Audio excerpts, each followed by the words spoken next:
Olá, sejam muito bem-vindos aqui ao canal Graça e Paz. Eu sou o pastor Luciano Ponciano. Que Deus abençoe muito a sua vida, tá bom?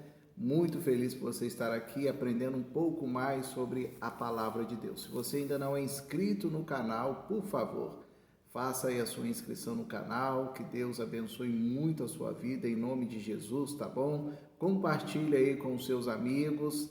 Dê o seu like, tá bom? Para fortalecer o nosso canal. Que Deus te abençoe e bora lá para mais um vídeo em nome do Senhor Jesus, tá bom? O intuito deste canal aqui, irmãos, é o seguinte: às vezes a gente lê a Bíblia, lê um texto da Bíblia e a gente fica completamente perdido, né? O que esse texto está falando, quem está falando, por que está falando. Então, se você não tem muito entendimento, muito conhecimento, a finalidade desse canal aqui é proporcionar este conhecimento aqui, que você tenha uma base e saia abençoado quando você estiver lendo a palavra de Deus. Bom, o nome do canal Graça e Paz é um nome bíblico. Quando Paulo escrevia suas cartas, ele dizia assim: graça e paz da parte de Deus, o nosso Pai, e do nosso Senhor e Salvador Jesus Cristo. Graça e paz não é meramente uma forma de cumprimentar, mas quando Paulo dizia graça, ele estava dizendo para aqueles irmãos: há uma semente do Evangelho que foi pregada no coração de vocês, e essa semente é a graça de Deus. E o fruto dessa semente, ou seja, o desenvolvimento, o resultado deste crescimento, desta semente, é exatamente a paz. Então, a paz é um fruto de um relacionamento com Deus. Então, quando Paulo dizia graça e paz, na verdade ele estava dizendo: olha, tem uma semente e eu oro para que essa semente esteja dando fruto na vida de vocês. Por isso, o nosso canal Graça e Paz. Que essa semente que está no seu coração, ela possa frutificar para a honra e para a glória do Senhor. Bom, eu separei aqui alguns textos hoje. No último vídeo nós falamos sobre o princípio de tudo. Então, na minha visão, é imprescindível para a nossa vida entendermos os 12 primeiros capítulos de Gênesis. É importante que você leia, que você saiba do que está falando, da criação do homem, da criação da mulher, da queda, do pecado. Vai estar falando ali sobre o dilúvio, sobre o pós-dilúvio. E a partir do capítulo 12, a Bíblia vai contar até o capítulo 50 de Gênesis a história dos patriarcas: Abraão, Isaac, Jacó. Vai falar sobre Esaú e depois, a partir do capítulo de número 30 e por aí, a Bíblia vai falar muito a respeito da família de Jacó, dos seus 12 filhos e o povo de Deus descendo ali para o Egito, no qual eles vão permanecer 400 anos como escravos. E aí a gente vai desenrolando aí toda a narrativa do Antigo Testamento. Bom, como eu disse, irmãos, eu separei aqui alguns textos hoje para a gente ver como que é importante a gente entender os 12 primeiros capítulos de Gênesis. Eu quero começar no livro do profeta Jonas. Pastor, mas o que Jonas tem a ver com Gênesis? Jonas capítulo 1, versículo 1, só para você entender como que quase tudo na Bíblia a gente tem que voltar lá em Gênesis para a gente entender. Vai dizer assim, olha: veio a palavra do Senhor a Jonas, filho de Amitai, dizendo: dispõe-te, vai à grande cidade de Nínive e clama contra ela, porque a sua malícia subiu até mim. Então, lá no capítulo 11, depois lá da história da Torre de Babel, irmãos, a Bíblia vai falar do nome de um homem chamado Nimrod. E Nimrod, ele foi o fundador da cidade de Nínive. Então, durante toda a história do povo de Israel, meus irmãos, os ninivitas eram talvez um dos piores inimigos que o povo de Deus já teve. E tudo isso começa lá no capítulo 11 do livro de Gênesis. Só para você ter uma ideia de como é importante na história bíblica, na narrativa bíblica, a gente entender sobre o livro de Gênesis, principalmente os seus 12 primeiros capítulos. Você já ouviu falar na palavra culto? Hoje tem culto, a igreja vai se reunir para um culto, a igreja vai invocar o nome do Senhor. Então, lá no livro de Gênesis, no capítulo 4, a Bíblia vai dizer: depois da morte de Abel, Aí começou-se a invocar o nome do Senhor, e até hoje, meus irmãos, em toda parte do mundo, o nome do Senhor é invocado, mas isso aí a gente começa a entender lá em Gênesis, no seu capítulo de número 4. E aí a gente pode ir um pouquinho mais para frente. Eu estou abrindo a minha Bíblia agora nos Evangelhos, no Evangelho em especial de Mateus, capítulo de número 1. Então, pastor, olha que coisa interessante, irmãos. O livro de Mateus vai começar a falar da genealogia de Jesus. Por quê, irmãos? Porque Mateus, quando vai escrever o seu evangelho, ele está escrevendo o seu evangelho para judeus.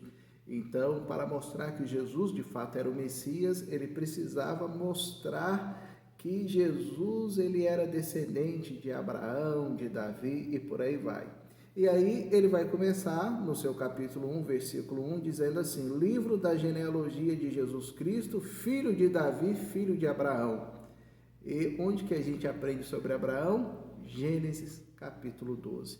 Então, irmãos, para você ter uma ideia de que toda a narrativa bíblica, ela vai passar pelos 12 primeiros capítulos de Gênesis. Então, se você deseja entender um pouco da Bíblia, não ficar muito perdido ali na narrativa, na história, você precisa conhecer os 12 primeiros capítulos de Gênesis, tá bom? A gente só está falando aqui a respeito de algumas coisas, de alguns fatos.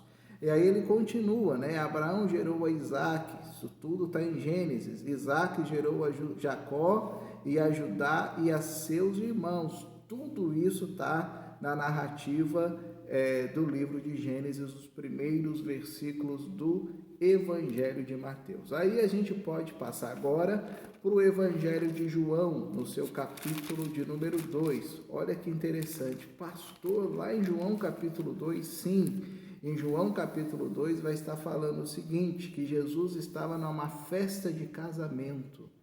Festa de casamento. E quando foi instituído o casamento? Quem instituiu o casamento? Gênesis capítulo de número 2. Deixará o homem pai e mãe e se unirá à sua mulher e serão os dois uma só carne. Então, irmãos, a maioria das coisas que existem na Bíblia a gente vai encontrar lá no livro de Gênesis. Você pode ir para o capítulo 3 de João, quando Jesus vai dizer assim,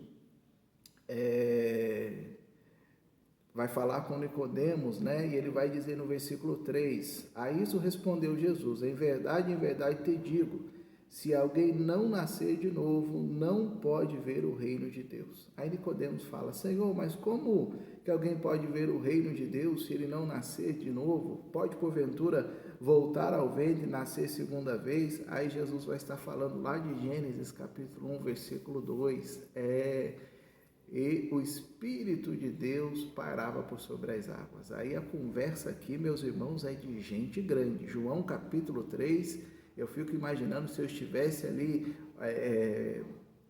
vendo, né, participando dessa conversa de Jesus com Nicodemos, eu ia ficar só assim, Jesus, Nicodemos, porque a conversa aqui, meus irmãos, no capítulo 3 é de gente grande, mas mesmo nessa conversa, Gênesis é mencionado. Aí, irmãos, a gente pode ir agora, né, para o livro de Romanos. Romanos, você pode pegar aqui alguns capítulos do livro de Romanos, e você vai ver que Gênesis é citado também em Romanos. Romanos capítulo 5, versículo 12, olha o que vai dizer. Portanto, assim como por um só homem entrou o pecado no mundo, e pelo pecado a morte, assim também a morte passou a todos os homens, porque todos pecaram. Então, meus amados irmãos, o pecado, né, surgiu lá no capítulo 3, com Adão e Eva, no Jardim do Éden, quando eles foram ali expulsos por Deus, quando eles foram ali expulsos pelo Senhor. E a gente vai aprendendo muito com a Bíblia. E o último texto que eu quero mencionar para vocês agora é Hebreus, capítulo de número 1. Carta aos Hebreus, capítulo 1. Hebreus é o único livro do Novo Testamento que nós não sabemos quem é o seu autor. Uns dizem que é Paulo, outros dizem que é Lucas, mas Hebreus, irmãos, vai dizer assim, Havendo Deus outrora falado muitas vezes e de muitas maneiras aos pais pelos profetas, nestes últimos dias nos falou pelo Filho, a quem constituiu o herdeiro de todas as coisas, pela qual também fez o universo. Olha só, Hebreus, irmãos, está falando que Jesus é herdeiro de todas as coisas que Deus havia criado, pelo qual também fez o universo. E aonde que a gente aprende isso? Lá em Gênesis, no capítulo 1. No princípio criou Deus os céus e a terra, porém, estava sem forma e vazia. Então, irmãos, a Bíblia é um livro muito rico. Eu espero que sempre que você ler a Bíblia, você possa saber que Deus é Criador, que Deus é Senhor, que Deus ele é juízo, que Deus ele é amor. E a Bíblia, meus irmãos, é um livro que ela se completa. A Bíblia, meus irmãos, ela demorou 1500 anos para ser escrita, e mesmo com todo esse tempo, meus irmãos, há uma coerência na Bíblia. Há algo, meus irmãos, sobrenatural na palavra de Deus. Por isso que eu creio que a Bíblia, ela é a inerrante, a infalível palavra de Deus. Que Deus abençoe a sua vida.